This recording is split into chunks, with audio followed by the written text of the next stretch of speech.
A while back, we shot a movie about a ghost, and we just released it a few days ago. Here is a link to check out the film. If you haven't, definitely recommend you do that before you watch this video, because this is the behind the scenes action, the fun stuff. I thought it would just be cool to give you guys a look at all the fun that we had making this. Hopefully it inspires you to make your own cool stuff. Yes. So we knew we wanted to do a movie with some kind of ghost effect for Halloween, for spoopy season, right? And so Sam ended up writing this script about a guy who comes downstairs and we think his house is haunted, but then we just find out it's kind of his loser roommate, and he knows it's a ghost, and that's really not even the issue anymore. It's that he can't be around and he's kind of having a normal roommate quarrel. We thought it was a fun concept, and then we shot what we call a run-through.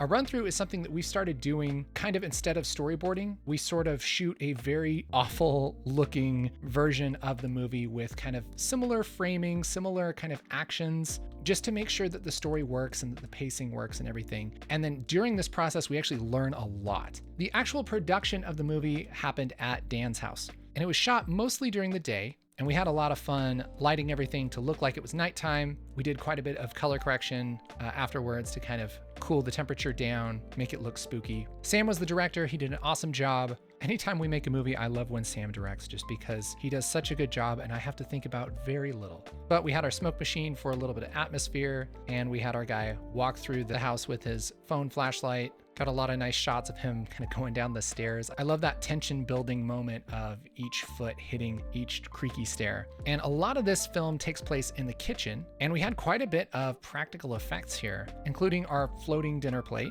What are you doing, Sam? I'm gluing a dowel to a plate.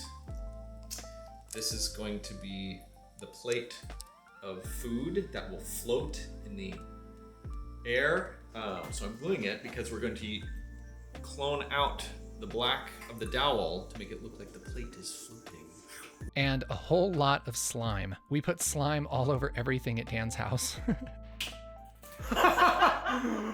Oh, that worked 0%. That didn't work out how I thought it was gonna work. You just have to encompass it. And for the ghost, we ended up lighting him with this kind of green light, because we decided we wanted the green light, kind of like the ghosts in Ghostbusters.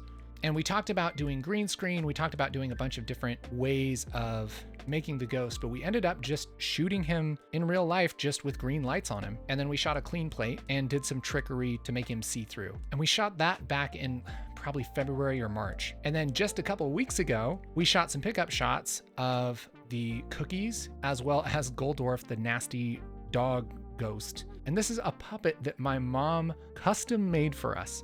We ordered a nasty dog. And so the idea is that this loser roommate has this awful dog that just, all he does is take up space and be gross. And so we took our same slime recipe and just didn't color it to make nasty drool. And we ended up shooting the whole thing on my kitchen table, which happens to have flooring on it, so that it was up off the ground quite a bit. And then we just put a chair on the table to make it seem like in the close-up shot that it's the floor. And of course we ruined a whole bunch of cookies. We had a ton of fun making this film, and I hope that you really enjoy it. I'll be posting some tutorials and things based on how we did some of the effects in this movie, so stay tuned for that. Anyway, that's the behind the scenes of Deadbeat. What kind of films are you interested in making? Because we're always looking to make projects that are relatable and that are inspiring, so let me know in the comments. I'm also interested in hearing your nasty dog story, just like Goldorf, the nasty ghost dog that hacks up a flip-flop. Does this ever happen to you? Gosh, it's just so gross. Ugh.